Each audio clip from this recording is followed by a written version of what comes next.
ನಿಂತು ಮಾತಾಡುವಂತವಳ ಪವಿತ್ರವಾದ ಪಾದಗಳನ್ನು ಮುಟ್ಟಿ ಮತ್ಯಾವ ಪಾದಕ್ಕೆ ಗುರಿಯಾಗಬೇಕೆಂದರೆ ಸ್ವಜ್ಞಾನಿ ಆದಂತವಳು ನೀನು ಅಜ್ಞಾನಿ ಆದರೆ ಮುಂದಿನ ಆಲೋಚನೆಯನ್ನು ನಾನು ಏನು ಹೇಳಲಿ? ರೇಣುಕಾ, ನೀನು ಮಜ್ಜಲ ನೀರು ಎನಗೆ ಎದ್ದಗೈದರೆ ಆ ನೀರಿಗೆ ಧಾರಣ ಹೋಗುವುದೇ ದುರ್ಗದ ಸ್ತ್ರೀಯರೇ.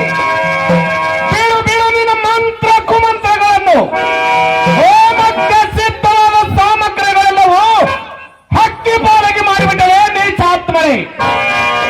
ರೇಣುಕಾ, ನಿನ್ನನ್ನು ಏನು ಮಾಡಲಿ? ಕಡಿಯಲು, ಇಲ್ಲವಾದರೆ ಸುಡುವನು,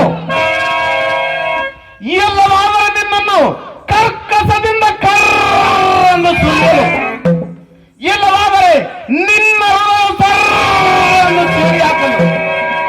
ರೇಣುಕಾ, ನಿನ್ನನ್ನು ಏನು ಮಾಡಿದ್ರು ನನ್ನ ಕ್ರೋಧ ಶಾಂತವಾಗಲಾರದು.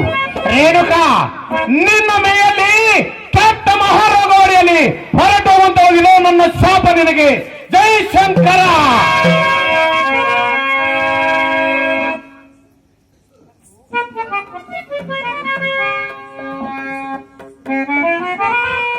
ಅಯ್ಯೋ ಶಿವ ಶಿವ ಶಂಕರ ಪರಮಾತ್ಮ, ನನ್ನ ಪತಿದವರ ಹತ್ರ ಬಂದು ಅವರ ಪಾದಕ್ಕೆ ಕ್ಷಮೆ ಕೇಳಿ. ಏನು ರೇಣುಕಾ, ಸ್ತ್ರೀ ಭ್ರಷ್ಟ ಮುಂಡೆ, ನನ್ನನ್ನು ಮುಟ್ಟಬೇಡ. ಏನು ರೇಣುಕಾ, ನಿನ್ನನ್ನು ಏನು ಮಾಡಲಿ? ಕಡಿಯಲು ಸುಡುವಲು, ಇಲ್ಲವಾದ್ರೆ ನಿನ್ನನ್ನು ಕರಕಸದಿಂದ ಪರಿಯಲ್ಲ, ಇಲ್ಲವಾದ್ರೆ ನಿನ್ನ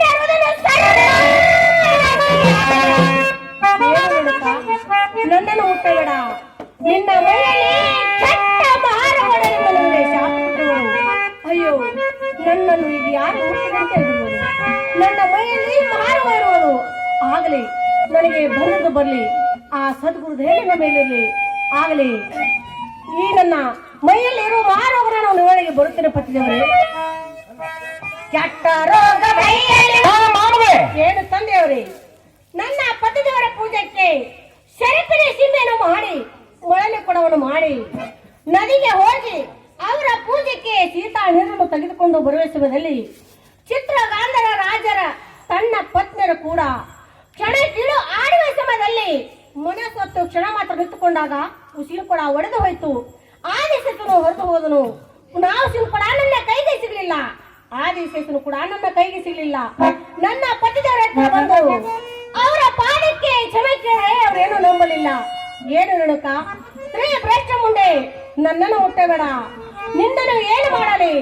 ನಿನ್ನ ಮೈಯಲ್ಲಿ ಕೆಟ್ಟ ಮಹಾನುಭಾವನೆ ಆದ ಕಾರಣ ಇಂಥ ಘೋರಕಾಂತ ತಿರುಗುತ್ತಾ ತಮ್ಮ ಹತ್ರ ಬಂದಿದ್ದು ತಂದೇವ್ರಿ. ಏನು ತಂದೇವ್ರಿ?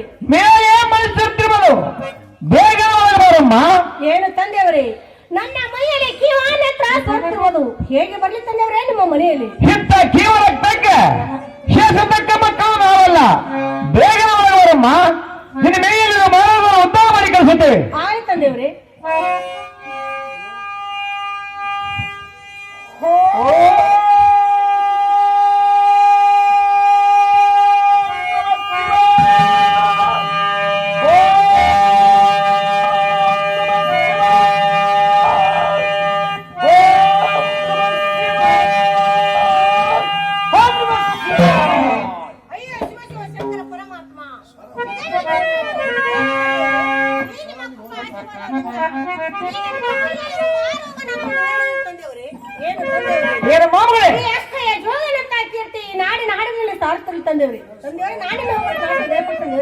ನಿನಗೆ ದೇವರಿಗೆ ಹೋಗಿ ಬಂದ